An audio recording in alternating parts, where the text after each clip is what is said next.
Hope everybody can get those. Can you just check if we are audible or not? I think it should.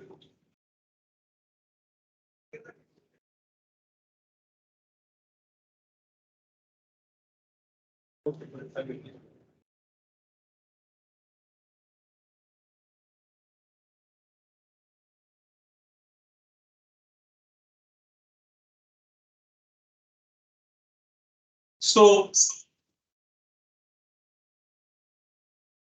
like I was saying, that if I have to operate on many data points in parallel, I need to bring lot of data in parallel for working on them. I need to bring them to the entire memory hierarchy of the computer, right? So here is this memory hierarchy. So you have the DRAM of the GPU, from which you need to bring the data to a level 2 cache. From that, it can go to a level 1 cache, or it can be in a shared memory.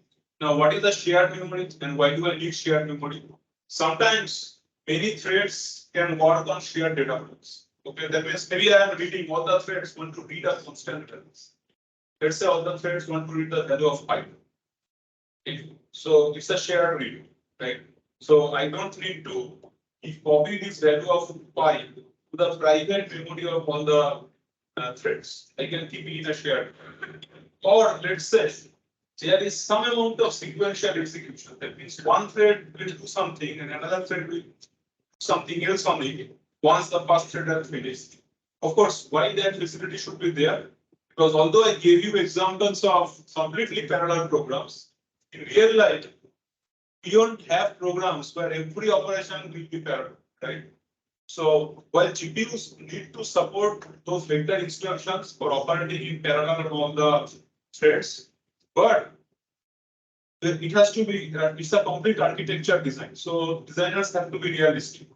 Applications must be there where some part of the code is parallel, some part of the code there is dependencies, etc.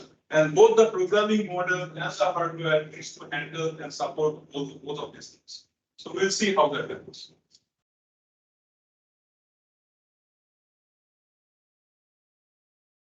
So again, we have an example picture of the Fermi hierarchy, the hardware hierarchy. So as you can see, so this picture focuses on the memory part. Earlier pictures we just talked about how many cores are there. But as I said, that if I have many of these streaming multiprocessors, and so inside each of these streaming multiprocessors, I will have hundreds of scalar processors, the actual CUDA cores. So I need to supply this entire set of compute units with a lot of data, right? So they will have their, inside the SMs, I have the L1 caches. Inside the SMs, I will have the shared memories. But I have to transfer them data from the level 2 caches. So I will have multiple segmented level 2 caches to whom data will be transferred from the data through a memory key. Okay. So that's how the memory hierarchy of the GPU's architecture will look like. Now the next thing is instruction set. Okay, it's important. Can anybody tell me what it means by an instruction set of a computer interface between software? Interface between the software and the hardware. Wonderful. So I should have asked this question at the start of the class. I mean, at least in our physical audience, let me just take a quick look. Like, how many of you are practicing teachers? How many undergraduates? We have some research scholars. Wonderful. So we have quite a heterogeneous mix of people in the audience, and I think the similar should also be true about the online people here. So fine, we will try to cover things from the basics like I had in mind. So as one of you have rightly pointed out, the instruction set architecture is basically the interface between the hardware and the software.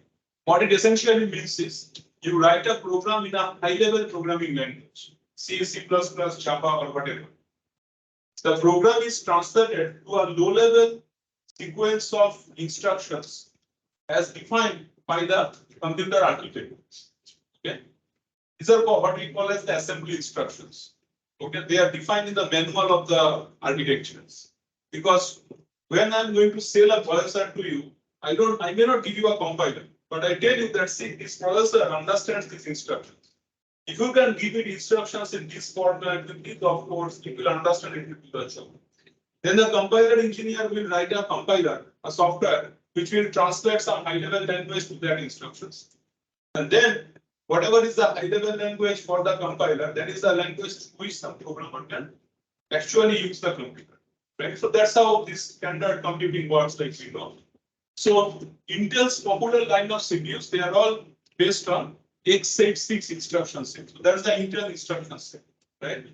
For example, let's say the embedded processors popularly known like ARM processors, they have their own instructions, the low-power instruction sets.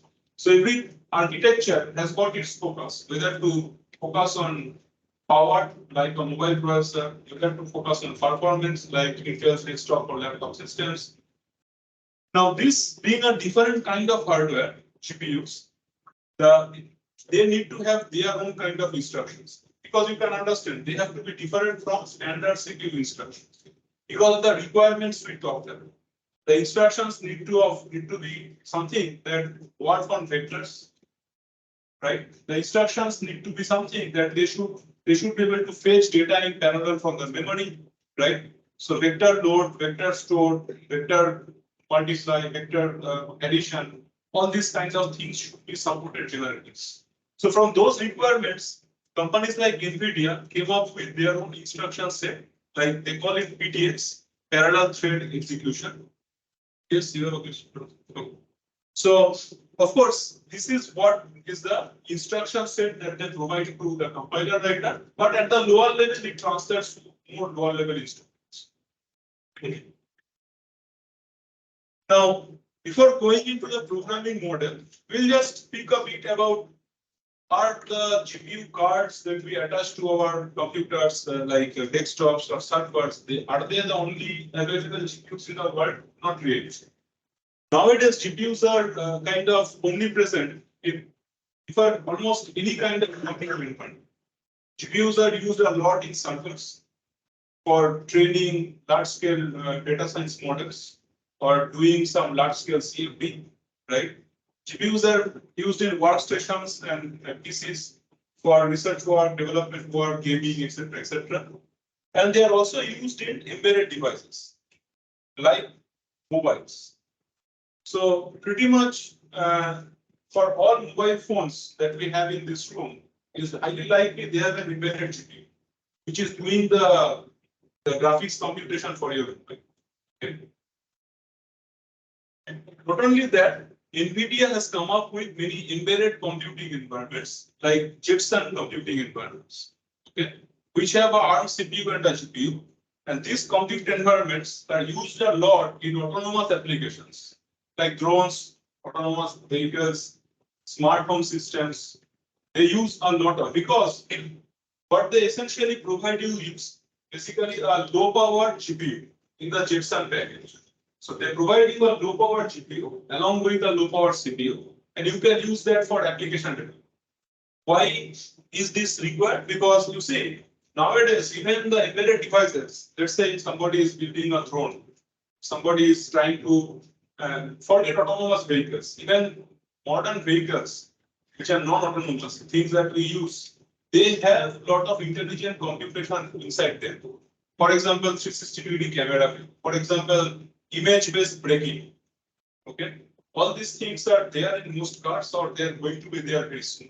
Okay, but the issue is all these technologies they require a lot of compute, because you need to scan images, you need to identify objects, you need to classify objects, and accordingly you have to do some maneuvering. Okay, but for doing that you need parallel programming support on the vehicle or on the drone, but you don't have that much power like a AC mains power, like a desktop environment.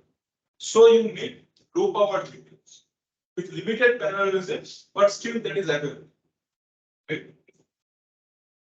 So those kind of things are really there, and they are also programmable through similar kind of environments. Like CUDA is there, OpenCL is there, SYCL, like Jay spoke in the first half, that is also one possible environment. So all these things are really there.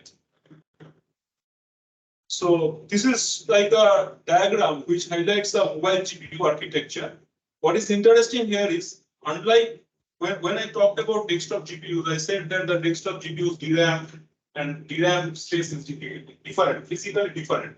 The CPUs DRAM and the GPUs DRAM are different. But that is not really so in most mobile GPUs. They have a common memory area, the shared last level cache. So from which data can be used both by the GPU or the CPU, and you have a shared DRAM. Okay, so the last level cache and the DRAM will be shared. Okay. So this is also quite an old picture. I mean, old by let's say 4 or 5 years of the NVIDIA Drive platform. So all these Tesla vehicles, as you know, in other countries, we still don't have them in India. They have a lot of intelligent online real-time deep learning going on, right?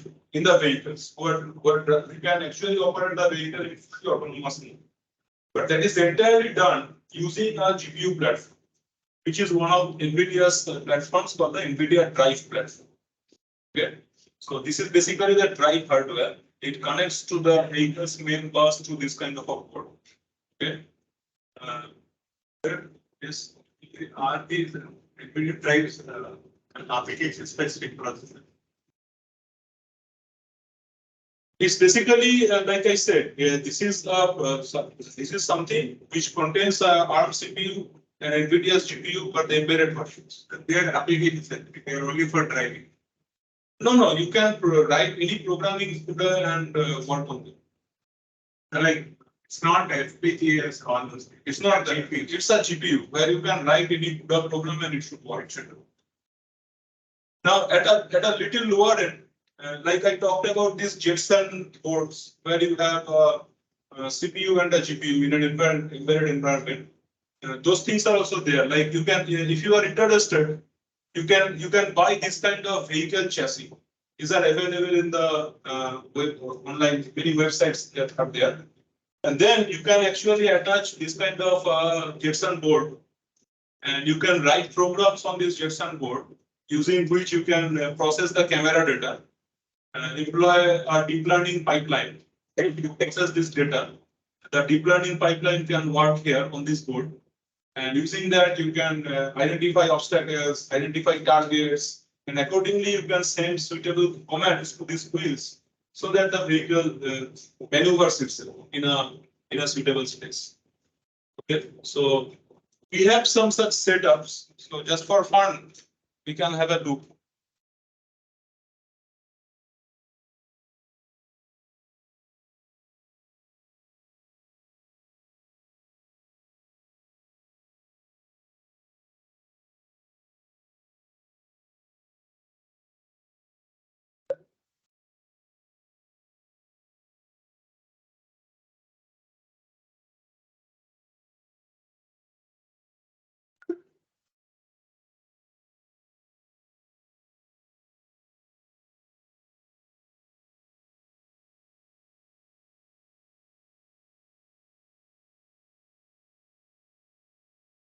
So you see, there are two vehicles. The leader is moving, and the follower is actually going here behind it. And they have several machine learning pipelines inside them. One for processing the surrounding image, because if you saw the video, there are some lane markers there, the black lane markers, through which it is identifying what lane to follow. Then on the top of those vehicles, there is this small setup. This is the LiDAR, which is continuously scanning the environment and figuring out how far is an obstacle. Okay, so this entire setup has been built from scratch by you. I had wrote to Suraj. He is an expert on doing all these things. So these are available in our labs. So if you get some time, you can, and if he has some time, go and check. Okay, so what I'm trying to say is that with CUDA, you can do a lot of things. You can do a lot of computation in a server, but you can also do a lot of real-time computation here. Okay. Fine. So with this background, I think there is sufficient interest in CUDA from a wide spectrum from servers to desktops to embedded platform, everywhere works, as you can see from these examples. Let us learn a bit of CUDA programs. So what we will do is we will discuss a basic CUDA program. Sorry, there is a spelling mistake. And we'll take some example CUDA programs. We'll take the simplest one, adding two vectors. Okay. But the idea of this example is to not to give you a very complex example. The idea here is to familiarize you to the standard CUDA programming constructs. That's the only objective of this talk. Okay. Because once you are familiar with the standard CUDA programming constructs, and assuming that you have a basic knowledge of C programming, which all of us have, right? It's very easy to pick up. Then it just becomes a matter of modeling parallel applications through proper algorithms, learning and understanding how a GPU architecture works, and writing your program, profiling your program, getting the feedback, and writing an event pattern. Okay. So this slide actually has many aspects like basic programming, optimized programming, architecture-aware programming. There are many aspects. There is a, I think, 250 slide presentation, which we will post anywhere. And the NPTEL links are also something which we post. So if you want, you can just carry forward after this course. Here we will cover the basics through this teaching, this theory class, and then the lab session which will be posted. Okay. Fine. So what is CUDA? Like we said, it's basically an extension of C programming language with special constructs. As we know that C is not a parallel programming language. Any C program defines a single thread of computation, right? So why do I want to choose C? If I was a CUDA developer, because C is the most obvious starting point for every program. Cannot be true nowadays. Somebody may be starting from Python. The difference is if you start from C, you know a bit of computer architecture, you know a bit of computer anyway. If you start from Python, you start from Python. You don't know anything at the lower levels, right? Which you should. Okay. So, as we said, this is a parallel programming extension of C. The other important thing is, from a CUDA programmer's perspective, there are two devices in the system. There is a CPU device and there is a GPU device. How does CUDA differentiate between them? So a CUDA program essentially will have two components. Since there are two devices, it's actually launching two programs together stitched as one program. Or I can say two threads of computation are launched. One is the CPU thread, okay, and the other is the GPU thread. So there are two parts. The CPU is what we call as the host. So in future, when we say, if I just say host, it means the CPU device. And the CUDA program, it looks into the entire system as a collection of devices. Why I say like this? Because you see, this may be a PC where there is one CPU. Okay. But let's say I'm talking about a server, which is a highly complex piece of hardware. I may have a 16 core Xeon CPU. Okay.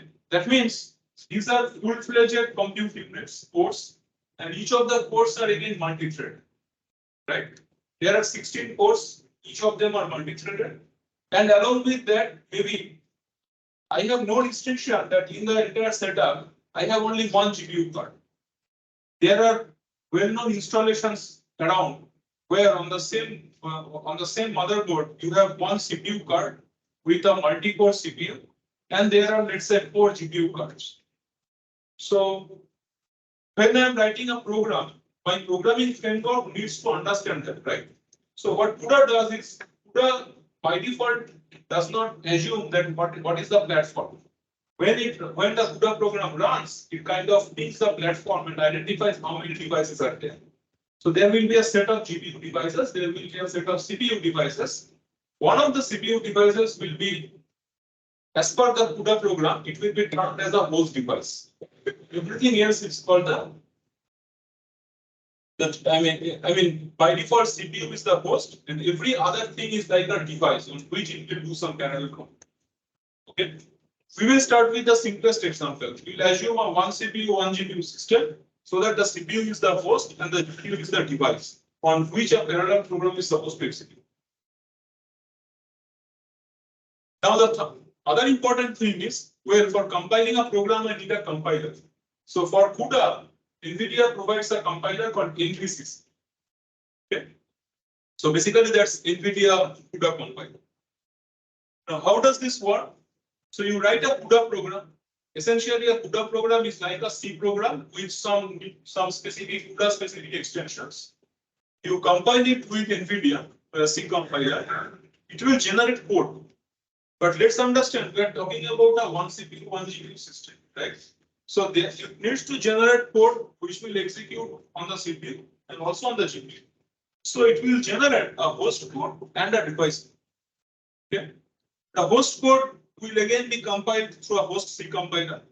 Okay.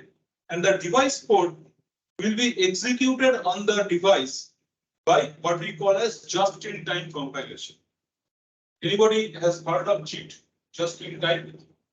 So when you compile code, there are two ways the code executes. I mean, the compiler compiles the entire code, okay, and then the binary is executed instruction-wise.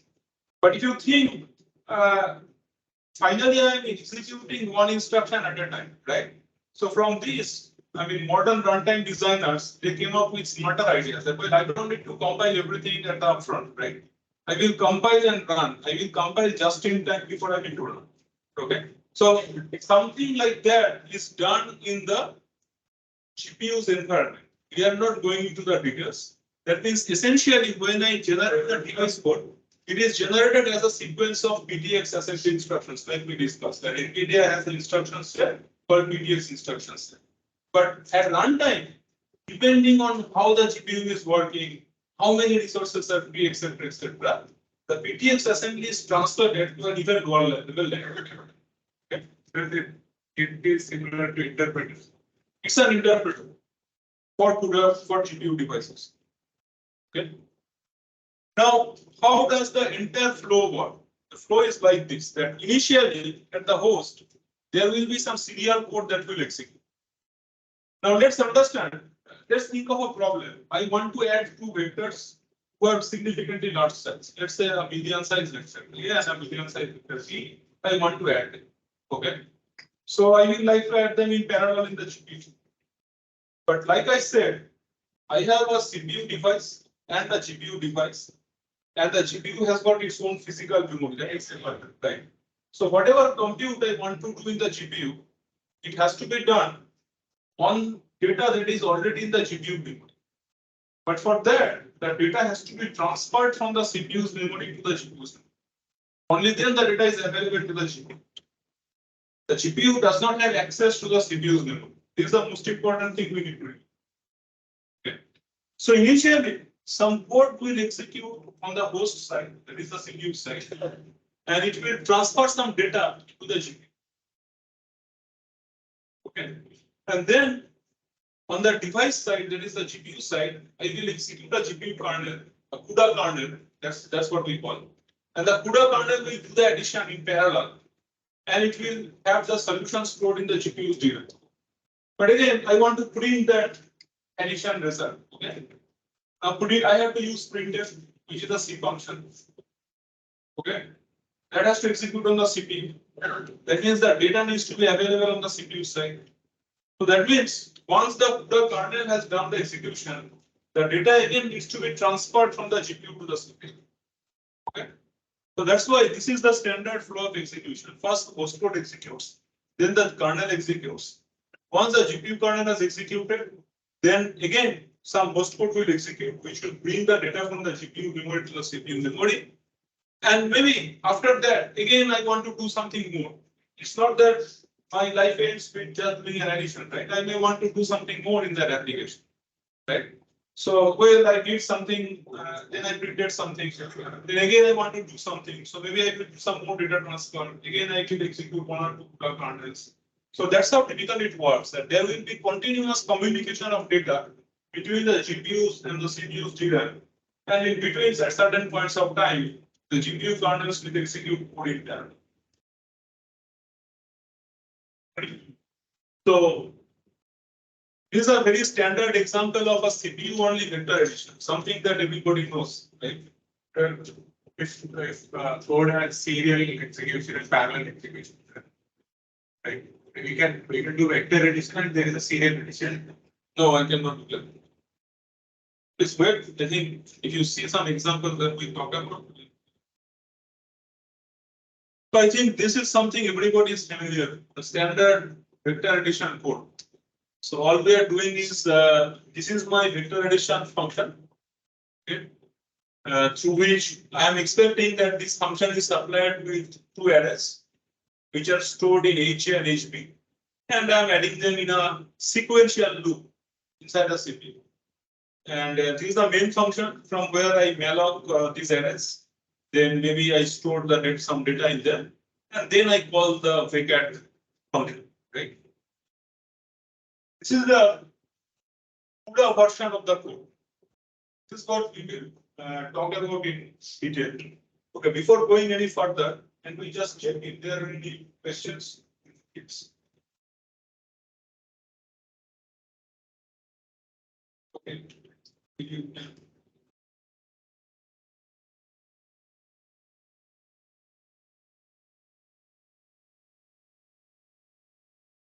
Okay.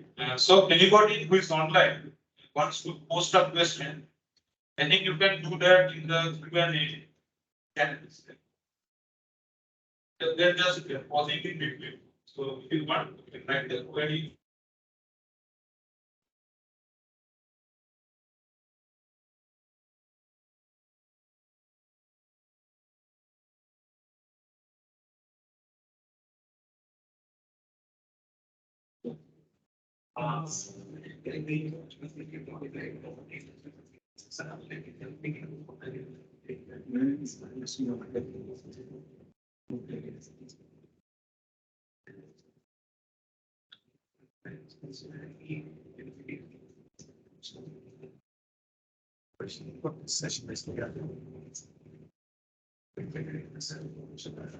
Okay.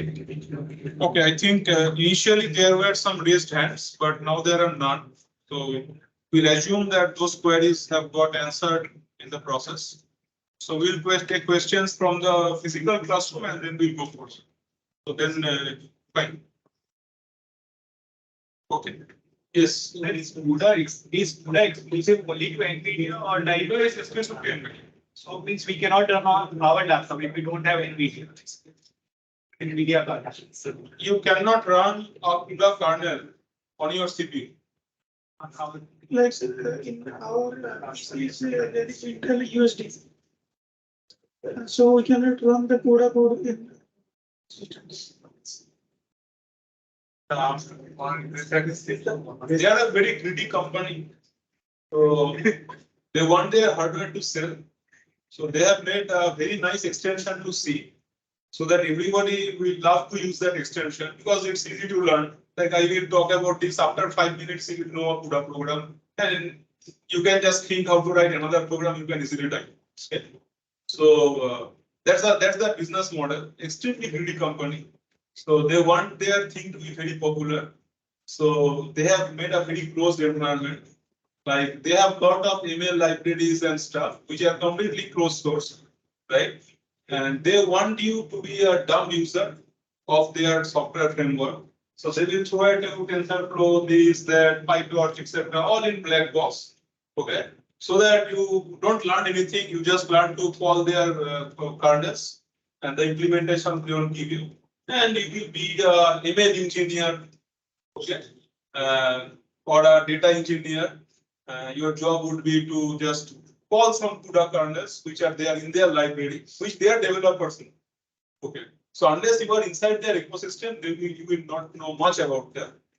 But the good thing is there is something called OpenCL, which is basically a CUDA-like heterogeneous programming language.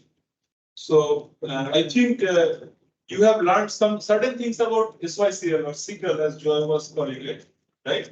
So OpenCL was a open parallel compute movement which started about 10-15 years back. So the idea was that just like we have a CUDA program, which is essentially nothing but a parallel kernel, right? So you are writing a parallel program which is working on an NVIDIA GPU. But NVIDIA is not the only company who makes GPUs. AMD makes GPUs. Nowadays there are Intel GPUs, right? So the idea of OpenCL was that let's make this idea of parallel computing very generic.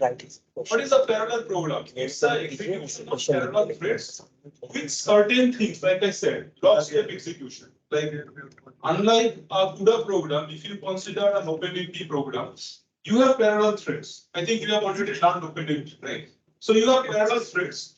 But there is no restriction that thread 1 and thread 2 should execute an instruction together. There is no restriction. So if the CPU has some core free, thread 1 will go faster. Maybe thread 2 will go later. You have suitable synchronization constraints which you control the execution. Similar thing is there in CUDA. Okay. But the point is, in CUDA, the programming model is different. So then you can just switch to the slides. So there is one question. Okay, okay. So the idea is, if I think in general, a parallel program just needs to have some synchronization constant, and it just needs to have some parallel threading facilities, so that I can write a kernel which supports parallel operations.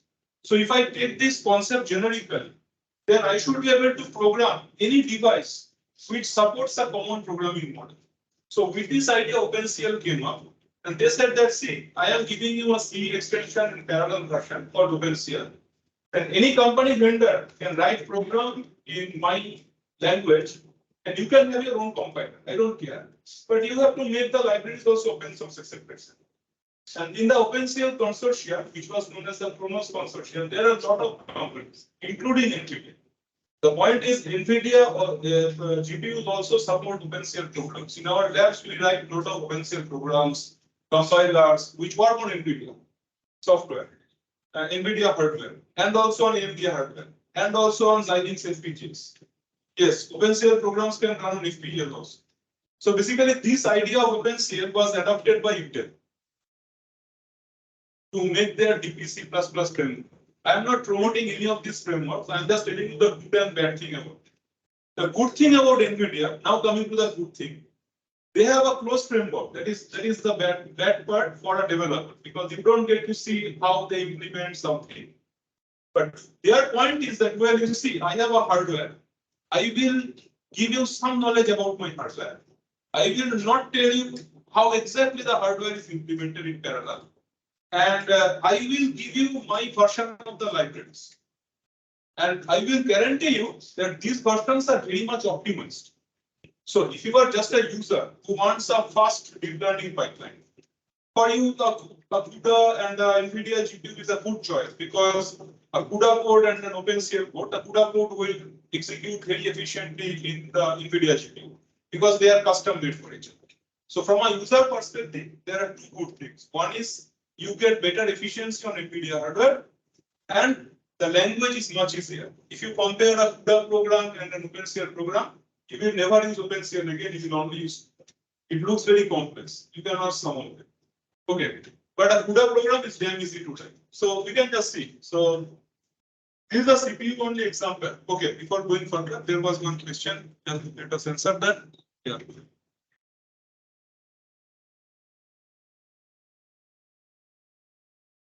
Yes, Sushmita, can you put forward your question? Your mic is enabled. Yes, sir. Hello. Yes.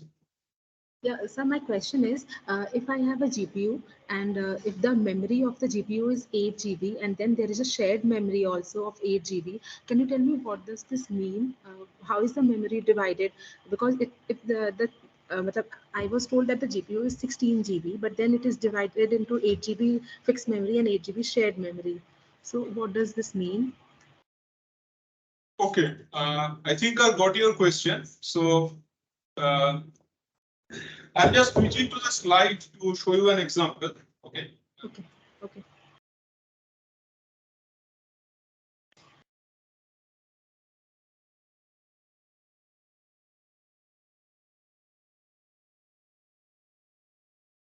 Yeah. So if you can recall when we discussed this slide, or maybe a later one where I have a better picture of the streaming multiprocessors. Yeah.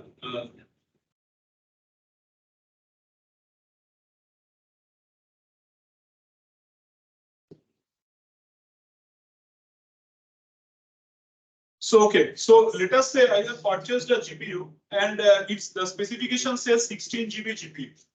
That means that the DRAM of the GPU is a 16 GB one. Okay. But when I talk about shared memory, you see, here as I was showing, a GPU has got many streaming multiprocessors. Inside the streaming multiprocessors, you have scalar processors. So there is some shared memory inside each of these streaming multiprocessors. So for example, this is one SM and there is some shared memory here. So why I call it shared memory? Because this is completely accessible, transparently completely accessible to the SPs that are here, the scalar processors that are here. This is not shared with some other SM. Am I clear? So this is a shared memory which can be updated by any of the scalar processors present inside this SM. So that means a DRAM of the GPU will typically be in GBs. It's a large amount of memory.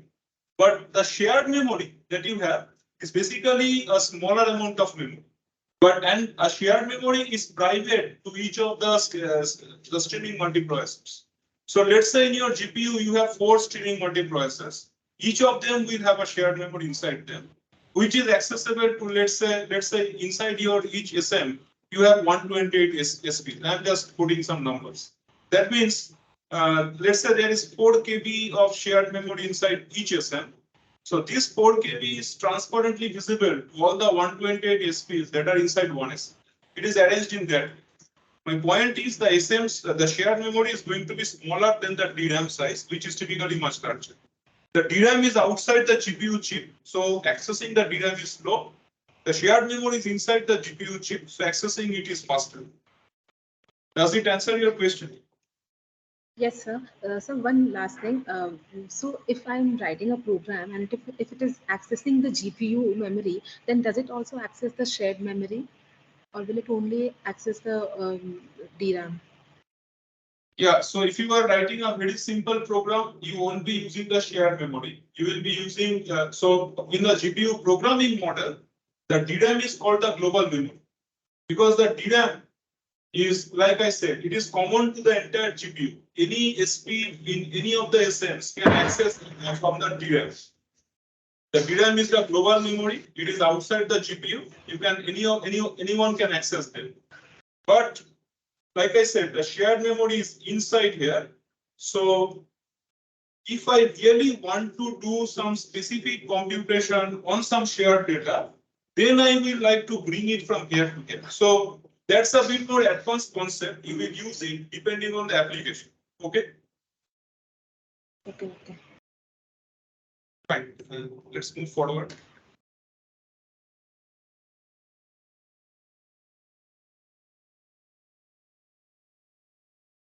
Thank you.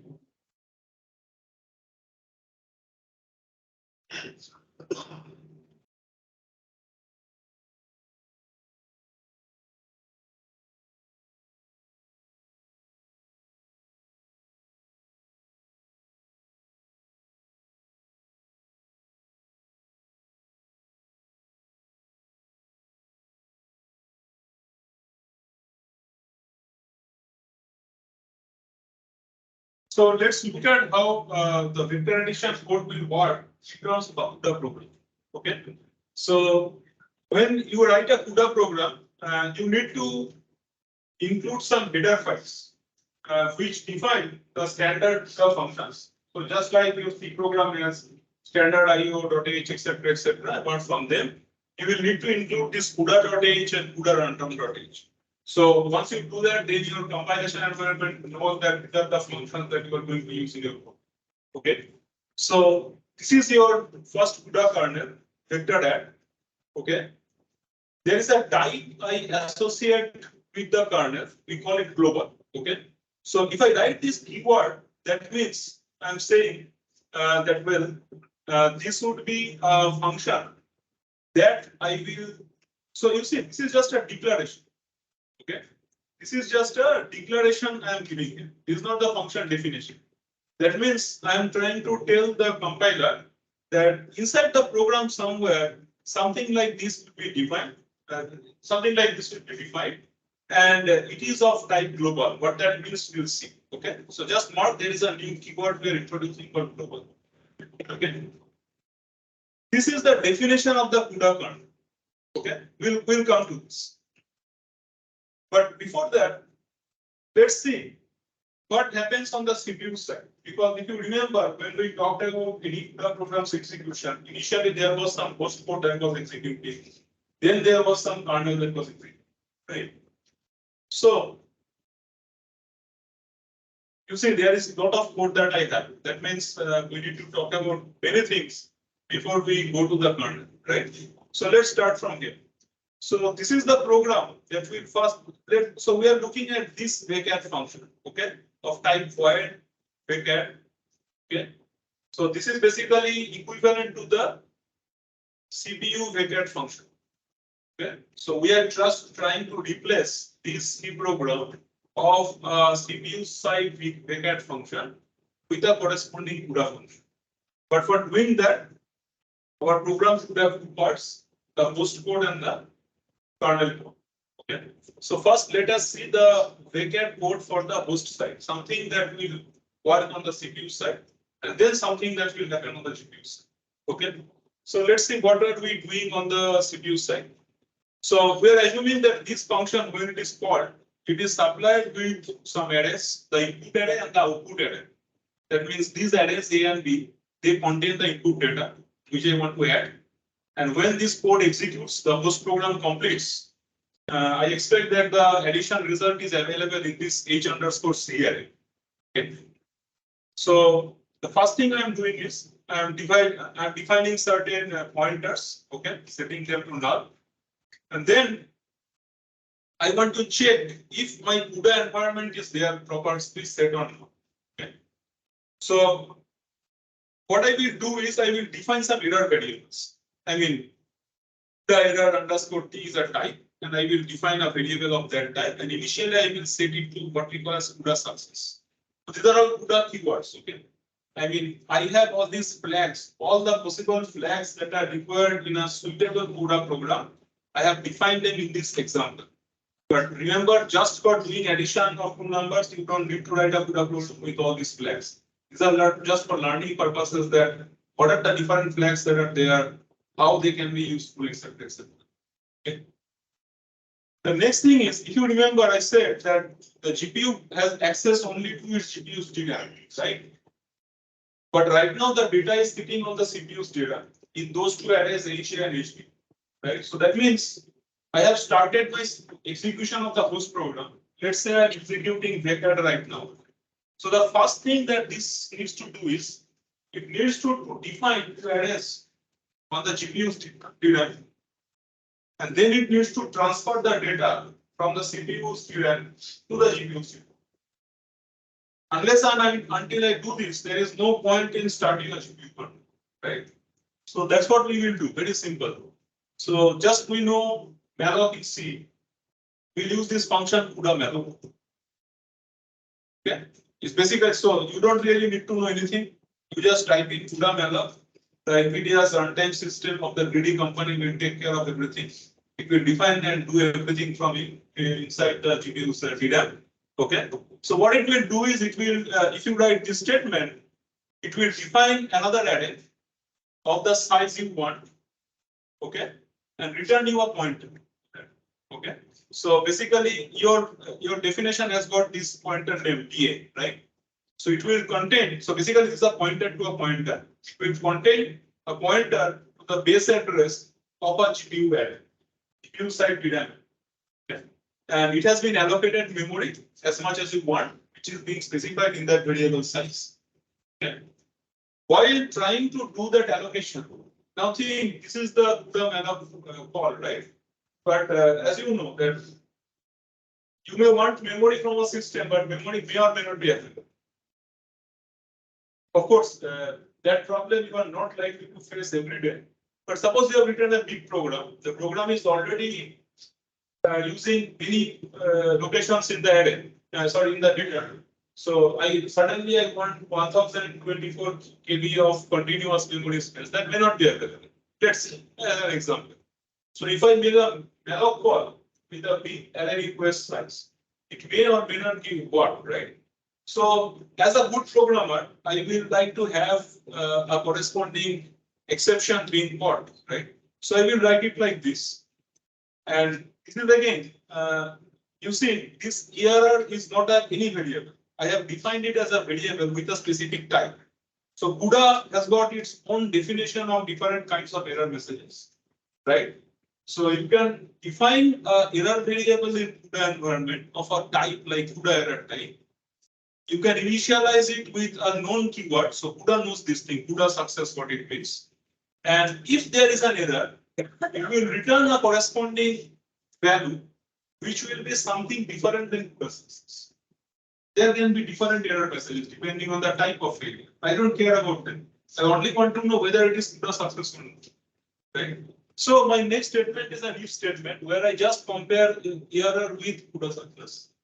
And if they are not equal, that means there has been an issue. I should exit the program, right? So I will just print a standard error message and then I will exit. Otherwise, I will go forward, right? So this is good programming practice. But if you just want to add two numbers, again, we'll just do CUDA malloc for array A, CUDA malloc for array B. But this is how we should ideally do. So now again, you should do the CUDA malloc for the second array. Follow the similar kind of exception handling. Okay. And if again this is successful, then again you should do the CUDA malloc for the third array. Because I need two arrays where I store the inputs. And I need maybe another array where I will store the output. If I want the output to be there separately. Okay. So this is understood. I mean, CUDA malloc is just a malloc variant which you will use with this kind of definitions. Okay. What it does, so by executing these through three CUDA malloc calls, your host side program has got access to three pointers. But these are pointers which contain address of the GPU side memories addresses, right? That is basically the reason why these are pointed to pointers. These are locations which are containing pointers. And they are containing locations which are addresses of some location in the GPU's data. So you see there is a device change happening through pointers. So when you learn C in first year, you always you are worried about pointers. But with Python and everything, no pointers. So if you have to write a CUDA program, you have to know pointers. But since NVIDIA is there, they will provide you with the kernels so that you can just call them. You don't need to worry about it. Then it's y plus plus. Which one? CUDA malloc y plus plus. CUDA malloc? Where is plus plus? Sorry, let's get two Pointer ampersand d. Ampersand d. How can it be converted into? See, I have defined a pointer, right? Yes. So, but It's not CPU. this is a standard pointer. But I am saying I want to refer to data in another device, right? That means this is going to be, I mean, I don't really know. I mean, at this point in my runtime, I am not sure what kind of data I am going to store there. I am not sure whether I want an integer pointer or a floating point pointer or something else. I don't know. So I really want what is called a void pointer. Right? I didn't want to go into that, but since you are pulling me, so let's go there. So I really want a void pointer. The technique for doing it is that whether this is the pointer, but don't really refer to that. To refer to a pointer to something of this type. Okay, so basically it's a double reference, and that's how the CUDA runtime also works. Like you expect CUDA malloc to return to you a void pointer. That is why you see there is a type matching done by typecasting into void stars. Okay, essentially you have a void pointer to a pointer available after this statement. through which you are just pointing to some position in the physical GPU DRAM, and you are saying it's a void pointer to a pointer because you still have not decided whether to put integers or to put something else. You have still not decided. It depends on what kind of data you want to transfer. So that's the standard technique we have, right? Because I want to allocate memory, but I want to allocate memory using malloc without telling malloc that it will be for integers. If I tell it's integers, then malloc will allocate in terms of 4 bytes multiple. If I tell something else, it will choose something else. I don't want it to choose. I will defer the decision for later. So I choose the word. Okay. So this is done. I have defined 3 memory buffers on the GPU side. Okay. And now I go forward. Now what is my next job? Very simple. I want to transfer the data from the CPU's DRAM to the GPU's DRAM. Right. So for that again, the environment must provide me a suitable keyword, and that is CUDA main copy. Yes, you have some question. Anybody has any question? This is fine, right? So what is CUDA main copy doing? You see, look at the arguments of CUDA main copy. So these are device side arrays, right? There is a reason why I am calling them DA, DB, DC. These are just variables that I have defined, but I have defined them like D underscore A because I want to tell you the device side, that is GPU side array locations. And whatever we already have, where we have that data, is on the CPU side DRAM. So those are HA, HB, like host side, right? So in CUDA main copy, you see, the semantics is like this, that you give the destination, then the source. So this is the destination address, this is the source address, and then you give the size that from the source address up to how much of size you want to transfer. Okay, so suppose the source is an integer pointer, it's an integer array. So it will transfer, let's say size is an integer, 10, right? It will copy 10 cross, it's an integer array, so every location is 4 bytes. So it will just copy 40 bytes consecutively to the locations which are starting with PA of the GPUs. If this was a character array, size was given as 10, then it will just copy 10 bytes, right? Like that. Now, so this is the comment CUDA main copy, but I also need to tell you what is the direction of the transfer. Is it from the CPU side to the GPU side, or from the GPU side to the CPU side? Because eventually I will also need to get data back to the CPU, right? So here I want to copy from the host to the device, right? So I will give this last argument, which is CUDA main copy host to device. Right? So fine, I have transferred array A. Again, these are exception handling, standard things that we have discussed. Again, I will transfer array B. Again, I will handle possible expansions. And then, so now my environment is set up. The GPUs DRAM have got the 2 arrays, right? So now I can do some real parallel computing. Let's see what we do. Suddenly we have certain new things. I'm defining 2 integers, threads per block, blocks per grid, etc., etc. What does this mean? It means when I am going to launch a CUDA kernel, what is the CUDA kernel? Well, it's a function. It is containing certain instructions, right? But just telling it what to do with the available data is not enough. I need to tell the kernel how the data is arranged.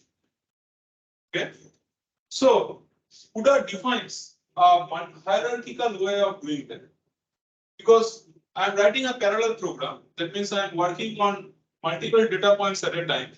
I will divide this data space into a multiple hierarchy.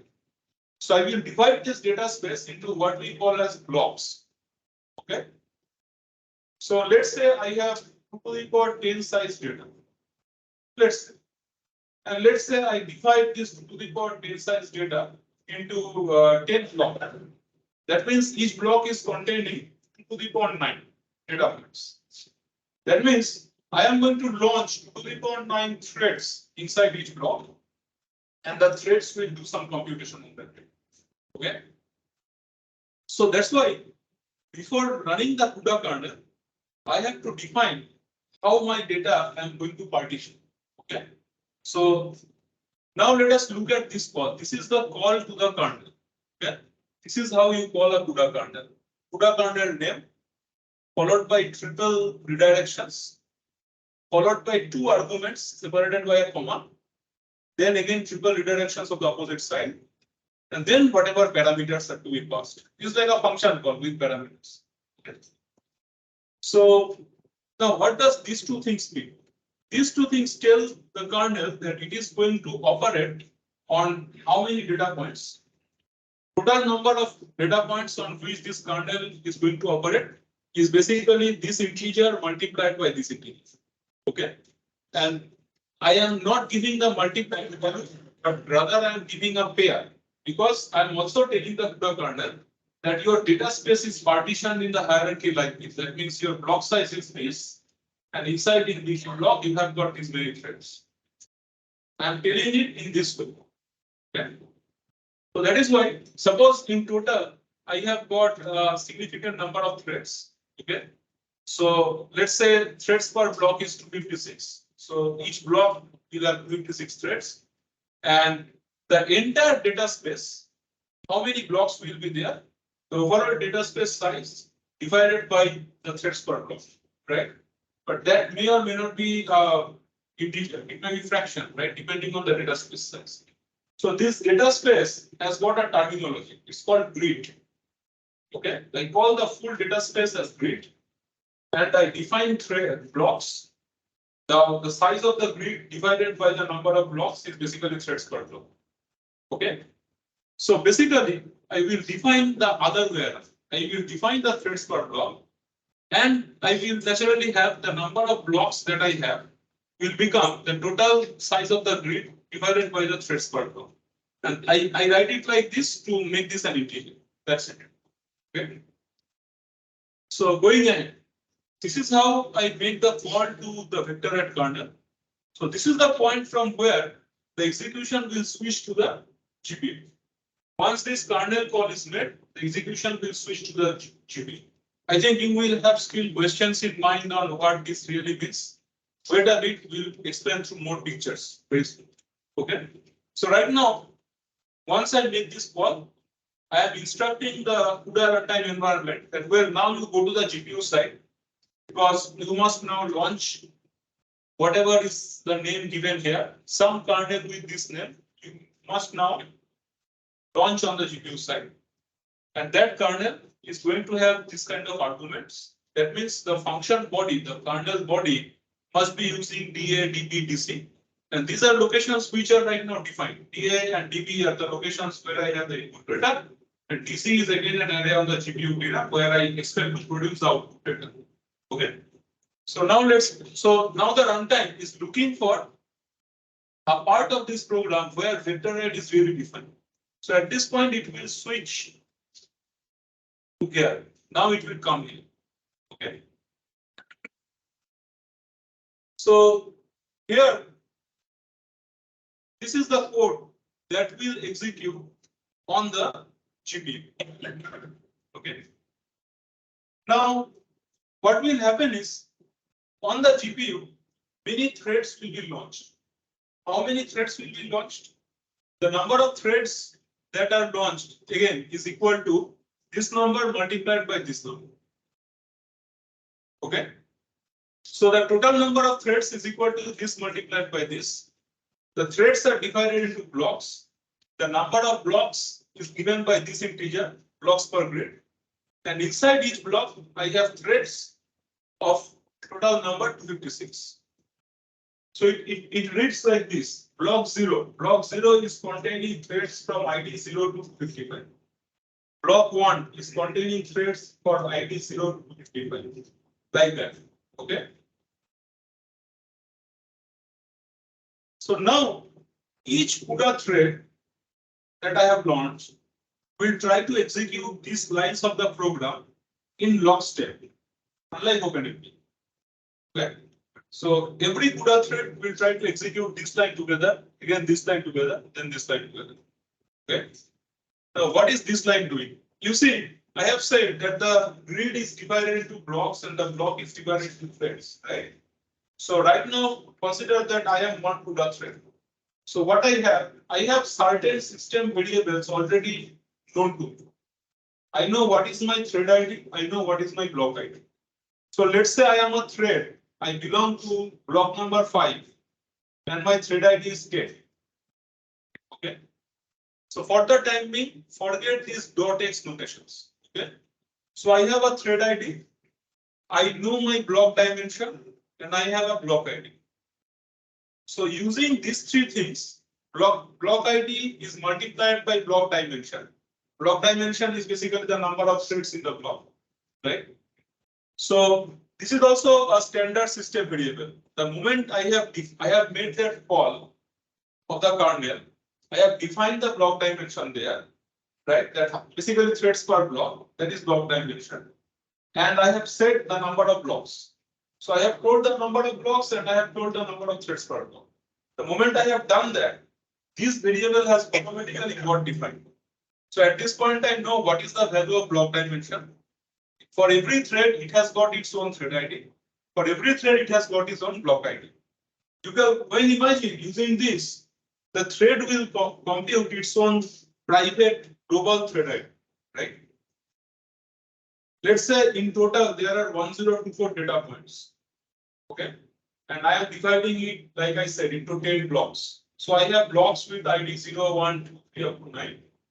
Inside each block, I have threads, which is to the power 9 number of threads.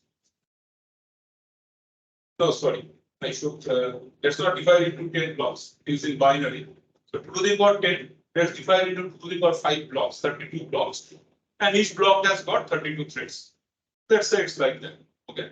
So I have to the power 5 blocks, and inside each block, I have to the power 5 threads. Let's say it's like that.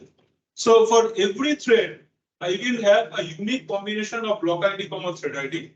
And that combination, if I calculate following this relation, I will get one value from 0 to 1024. Inside this range, I will get one value. And that value should be unique. Is this understood by everyone?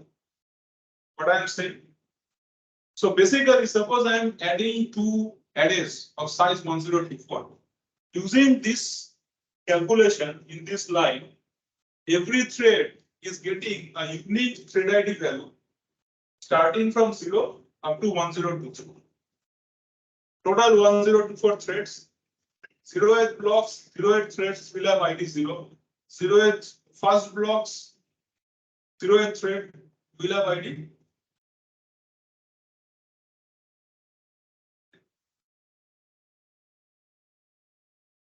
So 256 blocks are there.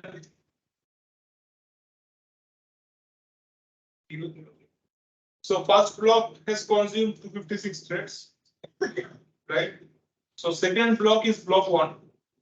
Block 1's first thread will have ID 256 because the first block has consumed IDs from 0 to 255, right? So overall in this way, all the threads can use this kind of a relation and compute a unique ID. That means a unique location of the input. Now just explore this idea in a multi-dimensional space. Just think, well, thread IDs and block IDs, as CUDA defines them, they can be defined in 3 dimensions. So that means, now come here, I can have block dimension as a scalar, or I can have block dimension dot x, block dimension dot y, block dimension dot z. So I can have a 3D block. Inside a 3D block, I have a packing of the threads in 3D. So that's what CUDA allows you to do. CUDA allows you to look at the data space in 3 dimension so that you can have 3D blocks, and inside each block you have the threads arranged in 3 dimension. So that means you have thread ID X, thread ID Y, thread ID Z. Again, I don't need any of those for vector addition. So let's go ahead right now. So in this way, I calculate what is my ID of the thread. So the ith thread will just be responsible for adding AI plus BL. That's all, right? That's what I need to do. So what will happen in this line, I will have one addition instruction working in parallel on all the threads and adding all the data in blocks to this. right? So 1024 additions will happen in parallel and I will have the result in the SCI. Right? Correct? Images can be all three, like. We'll go to 3-dimensional later on. But is this understood to all? So with one addition instruction in lockstep, everything will be done. Shall I suppose the arrays are of size 10 million? So one instruction, 10 million additions, all done in parallel. Is that possible? Depends on the number of threads. That depends on the number of adders I have. If I don't have 10 million adders, if you remember my initial discussion, it is not possible. I am giving you all false notions, right? The idea is, as per the software model, it is possible. For the programmer's perspective, this is the atomic statement. For the programmer's perspective, this instruction executes uniformly for all the threads in parallel.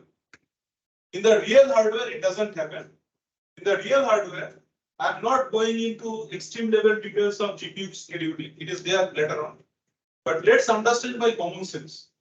Suppose I am trying to add 10 million data points, but in real hardware, I have 10,000 adders.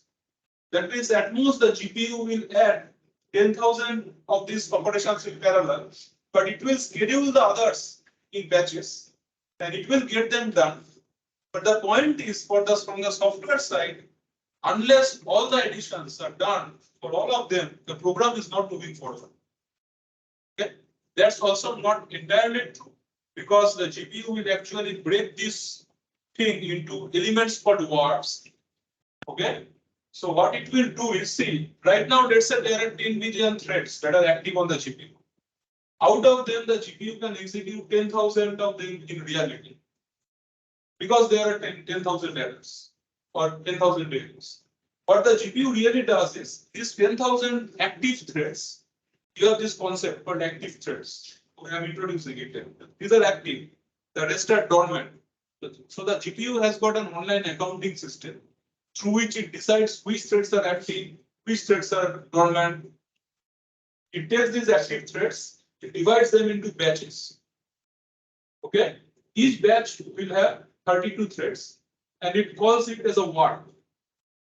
Okay, now this ward is the atomic unit of computation in a GPU.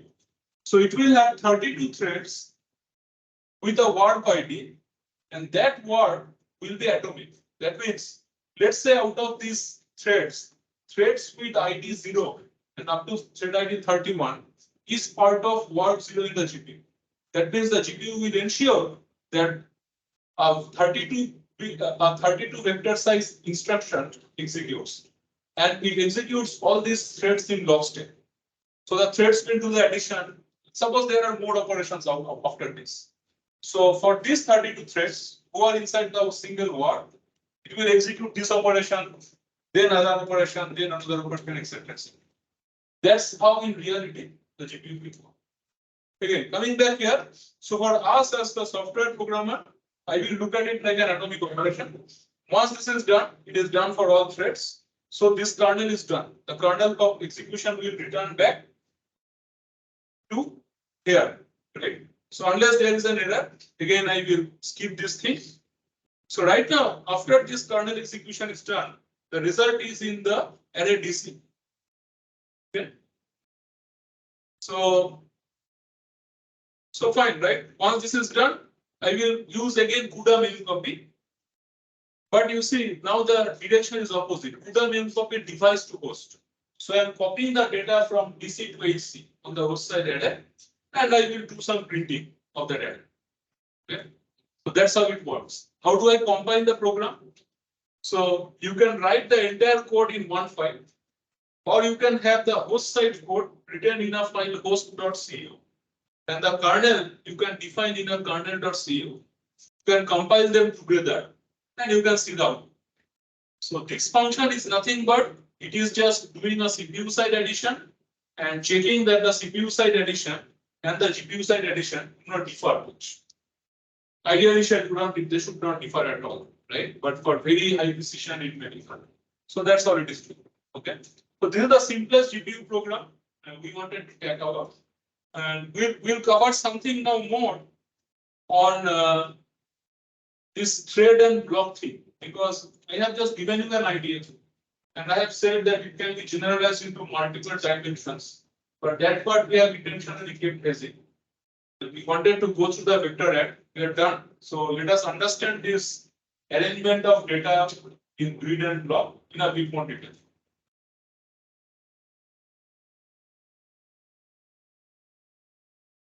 So these things are all done. Now this is something important. If you have noticed, we had this global keyword for the content definition, right? Now you have these possibilities. So by default, if you don't write anything in a CUDA program, if there is a function with nothing written here, then the default is host. That means you may or may not write host.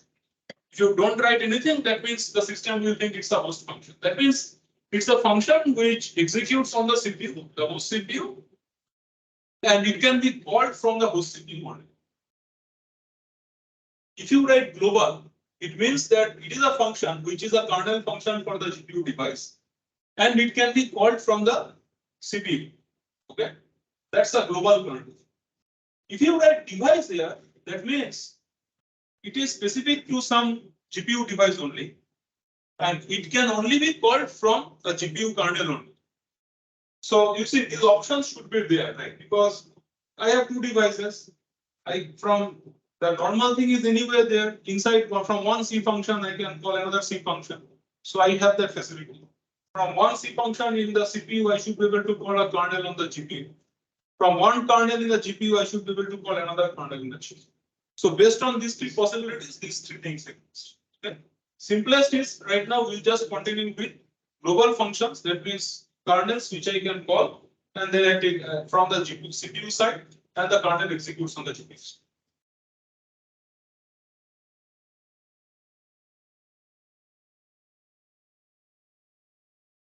Okay, now a bit more on this thing. Okay, like we said that here for every kernel, I have these parameters that I have to define what is the number of blocks, what is the arrangement of blocks, and what is the arrangement of threads inside this block. This thing I have to define. Okay, so this essentially specifies, like I said, the grid dimensions.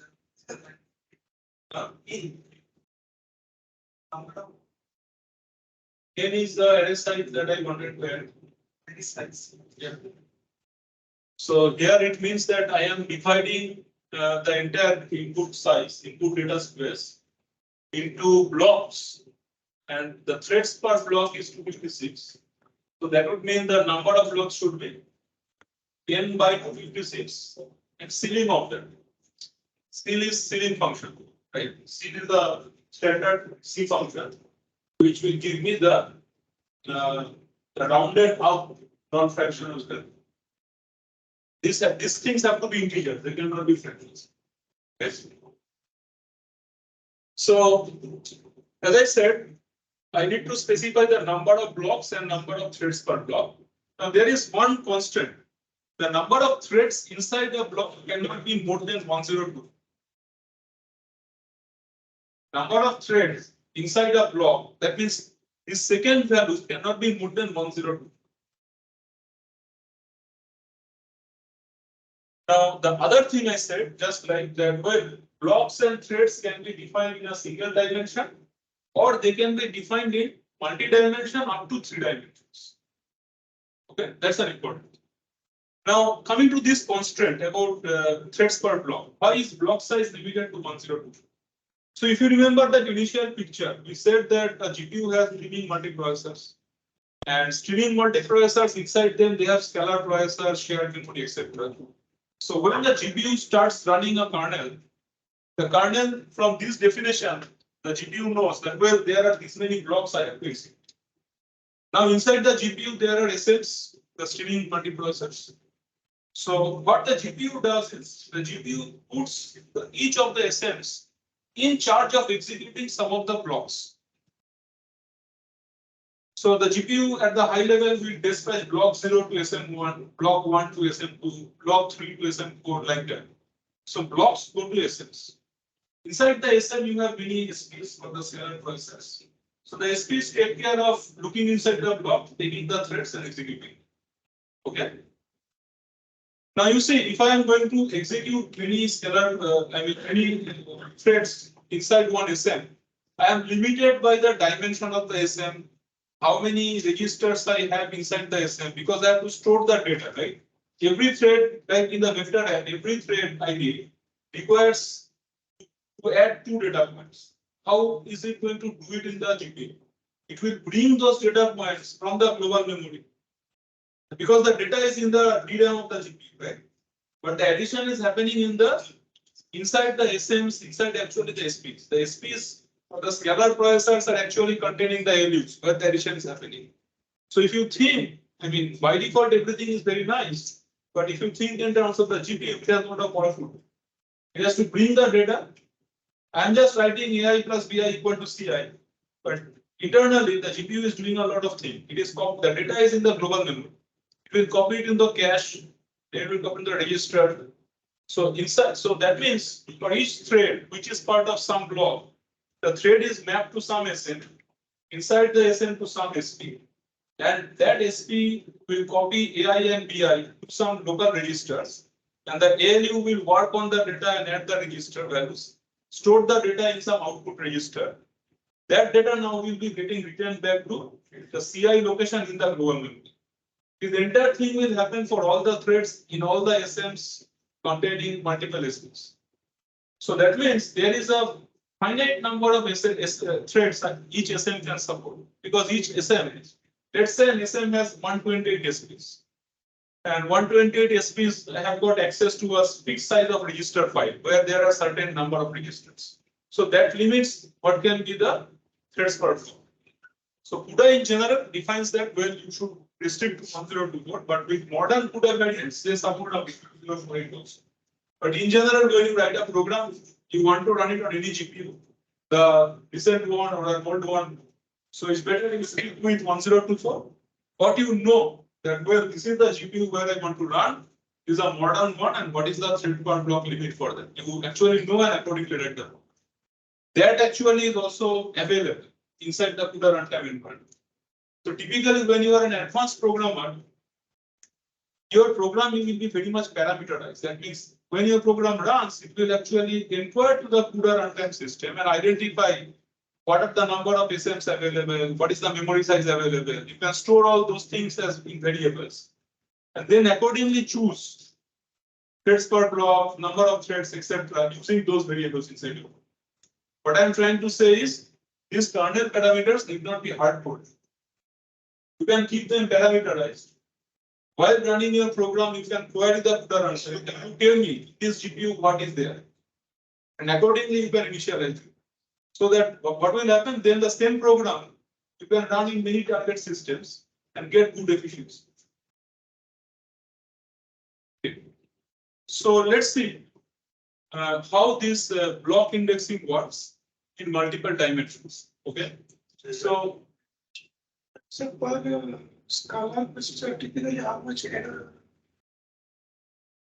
are there? how much? How much number of threads for Scala processor? Every scalar processor supports one thread. Okay. Only one thread. That is why it is scalar. Scalar means one. So one ALU. One ALU for a scalar processor. One scalar processor is basically one simple integer byte. Okay. So here, let's say we have the entire data space. Let's say I have a big array.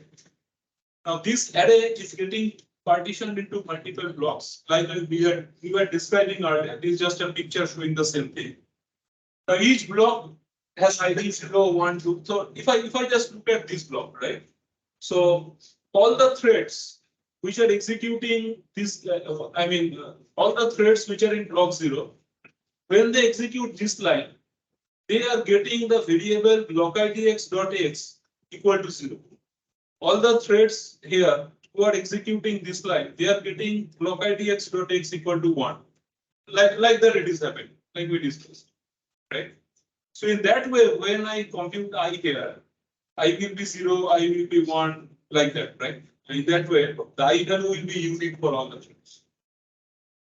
Now going into the dimensions. So when any GPU program is working, when you have launched a kernel, every thread has got access to these system variables. That means these system variables are initialized to some values for every thread. So there will be a grid dimension. Grid dim is the number of blocks in the grid. So I have launched the kernel with two parameters, right? Number of blocks and threads per block. So the number of blocks is what we call as the grid dimension. Okay. Now, if the dimension of the grid is in 2D, let's say, then I will have grid dim.x and grid dim.y. Okay. Otherwise, if it is only one dimension, then I will only have grid dim.x. Okay. By default, it is just using the .x variable, and it is going to set the .y and .z components to 0. But if your definition has got a multi-dimensional block, then accordingly these variables will be set. You will see an example. So grid dim gives you the block, I mean the number of blocks. Grid dim.x is the number of blocks dimension x.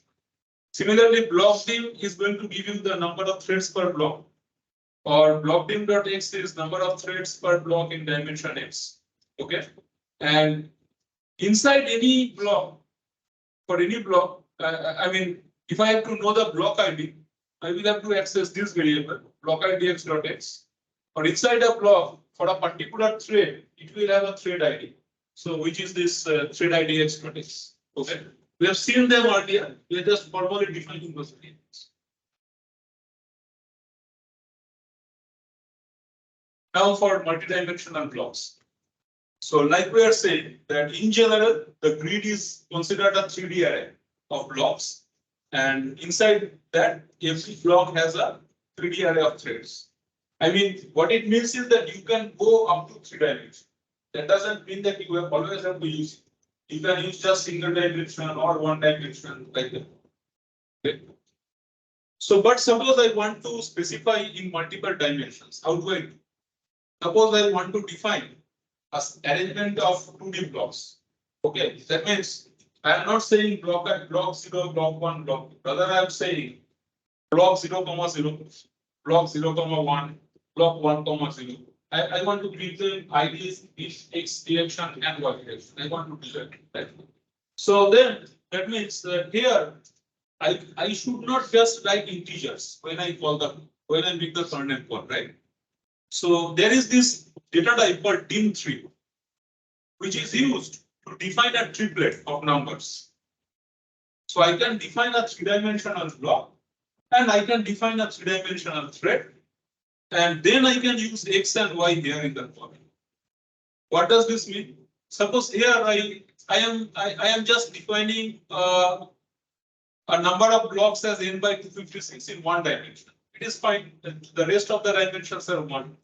But instead of doing that, I want the blocks to be defined like I said. Like I don't want to call the blocks as block 0 to block 3, but rather I want to call them as block 0, 0, 0, 1, 1, 0, 1. I can call them, right?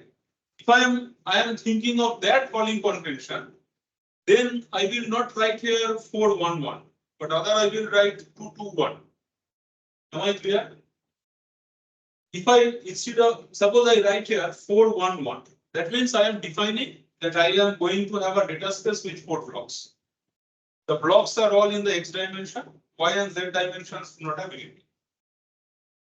Okay, because the total number of blocks is whatever I have here multiplied by here multiplied by here. So it's a single dimension definition, and the block IDs will naturally be 0, 2, 3. Okay. But suppose I want to define the blocks instead of calling the block as ID 0, 1, 2, 3.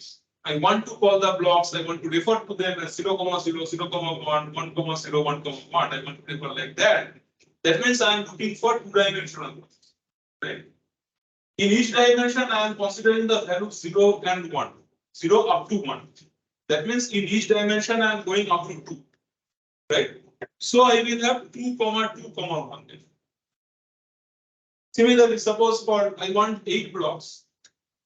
Okay, and I don't want to define them from block ID 0 to block ID 7, but I want to define them 0, 1 in the x direction, 0, 1 in the y direction, 0, 1 in the z direction. That means I am thinking in 3 dimension as a cubic packing of blocks. Let's say I can think like that. So then I will write here the block dimension D3 x 3, 2, 2. So basically I have defined 8 blocks with block ID 0, 0, 0, 0, 0, 1, 0, 1, 0, like that. Inside each block, then I can again define 3-dimensional threads. The idea will just go on like this. Okay. Let's see an example. It will be clear.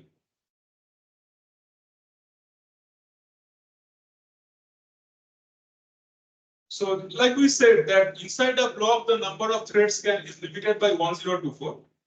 So, I can have, let's say I am defining threads per block like this. 512 is fine. This is also fine, this is also fine, but this is not fine. Suppose a block is defined like this, 32, 32, 32. A thread block is defined like this. That means I am saying it's a thread block where I let the thread ID x.x vary from 0 to 31. Thread ID x.y also vary from 0 to 31. And similarly, thread ID x.z also vary from 0 to 31. That means I am saying this block contains 32 times 32 times 32. That means threads. So that's beyond 1024. So there's the invalid definition. So I should choose these numbers in such a way that the total number of threads should be less than 102. Okay. Suddenly things are looking not so simple, right? Yeah. So this is an example. Yes. So why are we putting in another dimension when we can just serially name? Suppose you want to define convolution operation on a 3D array. The array's nature is 3D. Do you want to represent it in a single dimensional array? Then you have to write very complex access expressions. Let's say you are trying to convert a mathematical expression where the mathematical expression is by default defined on a 3-dimensional space, and you want to write a CUDA program for them, right? They're intelligent people. They have thought of all the situations. They have thought that, well, why do I want to write a high-performance program? The high-performance program is going to work on complex data spaces, complex multidimensional data spaces, n-dimensional vectors. I want to have multidimensional. Multidimensionality is a common property of HPC, right? So if my program, can look almost as much near to a mathematical expression that I am studying, I will be happy. That means that translation is very simple. I don't have to mathematically derive a 3D to 1D relation and write a complex like array A, then inside the bracket I write I times x plus j, etc. and linearize it. I don't have to do those things, right? Just let the mathematical expression remain like that and define blocks and grids accordingly. I mean, you are creating a matrix with vacancies. Exactly. You are creating a multidimensional data space by using this facility of threads and blocks. That's all you are doing. So that then your program looks very simple. Once you create the data space like this, your program will look very simple. It will look almost very much like the actual mathematical expressions for which you are doing the HPC. So suppose I want to make a kernel. Let's think this is not a vector addition kernel, something else. Okay. But suppose I want this kernel to work on a 3D data space. Okay. So I will like to break the data space into 3D blocks. And inside each block, I should have the threads arranged in a 3D fashion, right? So I can define the blocks like where I will have 4 blocks, like I said, 2, 2, 1. And inside each block, I am going to have 16 threads. But the threads are not linearly arranged. It's from 0 to 15. I am letting the thread ID vary in the x dimension, in the y dimension, and the z dimension. Okay. This is an example. So I have created this. So this is an example corresponding to this specification. I am defining here 4 blocks. Okay. I am defining 4 blocks. I am writing 2, 2, 1. That means when I write here, basically it is X, Y, Z. This is the order. Okay. When I am writing the block ID here, I am just writing in the opposite way. That means what I am trying to say here is, see, I mean, when you write binary numbers, your lowest bit that is most fast, right?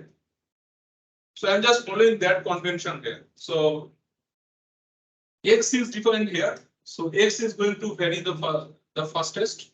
So this is 0, 0, 1. Okay. And so this is 0, 0, 0. This is the 0th block. First block means you change the ID in X. Second block means, well, ID in X can go up only up to 1. Because it is defined like this, that it is up to 2. What does this definition mean? This definition means IDX can be 0 to 1, IDY can be 0 to 1, IDZ can be only 0. That's what this definition means. So when I write, the first block is 0, 0, 0. In the second block, IDX is something I will change first. So 0, 0, 1. But I have reached the upper limit of IDX. So I will reset it. And then I will start with IDY. So 0, 1, 0. And the next one is 0, 1, 1. I am done. I have got the 4 blocks. Right? So in this way, I can define with any number here. And accordingly, this thing will be automatically known to the CUDA runtime. That these many blocks have been set up. And the blocks can be accessed. If I want to refer to some specific block, for that, this is the block ID x.x variable. This is the block ID y variable.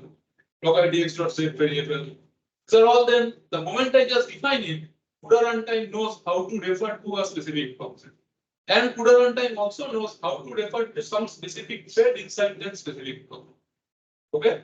That means every thread will have a unique combination of the 3 block ID variables and 3 thread ID variables. Block ID x.x, x.y, x.z, thread ID x.x, y, z. Like that. Okay? So as you can see, now inside each block, you can go in. I said that I will have 16 threads. The x dimension goes from 0 to 2. The other dimensions go from 0 to 1 only. And you see 0, 0, 0, then 1, the thread ID x increases up to 3. Then it's reset. Thread ID y increases. Okay. In this way, it will continue. Fine. I think the idea is now understood. How we are giving thread IDs and block IDs to each individual thread when I define the data space. So now that means when I define 2 DIN3 variables like this, and I launch a kernel, the kernel is basically launching this thing. It is launching these many blocks. Inside each block, it is launching these 3 threads. Now, if I just refer to some ith thread, this ith thread, suppose I am right now concerned with some ith thread here. So for this thread, these 3 variables will have values 0, 1, and 3. Okay? And for all the threads which are inside this block, for all of them, the block ID variables will be having these values 0, 0, and 1. Fine. Similar idea, you can just extend to 3. It is just showing in 2D, you can extend to 3. So this is how you can define a 2D matrix. This is how you can define a 3D space, etc., etc. Okay. Now, one thing is very important. When you are writing a kernel, it doesn't make, suppose I am writing a 3D kernel. That means my inherent data space is of nature in 3 dimensions. Okay? Then it doesn't make sense to define blocks and threads in 2 dimensions. Because it's not a natural match. So the moment I have a computation which I want to do on 3-dimensional space, I should use 3D blocks and thread definitions. If I am going to work on 2x2 matrices, I should use 2-dimensional blocks and threads because then I get a natural matrix. Right? That's the idea. So this is how then it works that suppose I am creating a data space, suppose I am defining a 2D matrix. Okay? And in that I have got I want 20 blocks. So I am defining them like this, that the blocks are defined in 2D with up to 4 in X dimension, 5 in Y dimension. And sorry, the number of blocks is 6, and inside each block I have 20 threads. Okay, so grid dimension is 2, 3. The blocks are here, 6 number of blocks. With dimension, I mean block size is 0 to 5. And inside each block I will have 20 threads. I'm just following the scheme we said earlier. It's just a picture where I'm using different colors to mark the different blocks. That's the same thing there. Now, if I use this idea to define 2D matrix, okay? Now you see those, since my blocks are 2D, and inside the blocks the threads are also in 2D. That means each block, since they are in 2D, they define some sub area of this matrix. Right? They are defining some sub area of this matrix. Similarly, I can just extend this definition to 3 dimensions, and I can go for 3-dimensional kernels. Okay, and then I will have this kind of arrangements of blocks defined in 3D with 3D packing of threads inside each block. So fine, we will stop here. We break for tea. For that, we can answer certain questions, queries you may have from the physical attendance, and then we will move for the online attendance. So have you understood how we can write a simple CUDA program, the simplest one, and what is the significance of blocks and grids? So that should be the key takeaways. And what are the basic CUDA keywords in which we can transfer data between the CPU and the GPU and do some basic CUDA computation. Now, there are certain issues which are deeper. For example, how threads synchronize, how to use the sharing. So we don't have time right now to cover them, but some of those issues are there in the slides. You can look into them, and or you can refer to the NPTEL course things that we have, where all these things are actually discussed in extremely detail. Yes, please. You declared 2 pointers, pointer as one pointer is holding address of location in CPU. That address, that pointer is again holding the address. No. For the GPU side, I defined that in different way. But like you define pointer for a pointer. Yeah. It's the first pointer is Holding an address on which the address of the actual location is written. both addresses are of GPU location. The final address is the GPU. First one is CPU location. That depends on how the runtime is implemented. I don't know. That's, forgive me, I don't know that. Okay. I will check and I can get back. Right now I don't remember. Very nice question. Yes. Multi-dimensional grid has nothing to do with on architecture level. No, it is Nothing to do with architecture. To the architecture, everything is single dimensional. This is all for programmers usage. Programmers way to write a nice looking program. This is all C programming at the very lower level. This is all extremely like C program. The memory management is same like C. That means to the processor, it's just a continuous line of arrays, right? So this is all to help the programmer write a nice looking program with nice index matching, etc. Because it helps you to write a program which will be very easy to debug. Okay. We'll just check if there are some online questions here.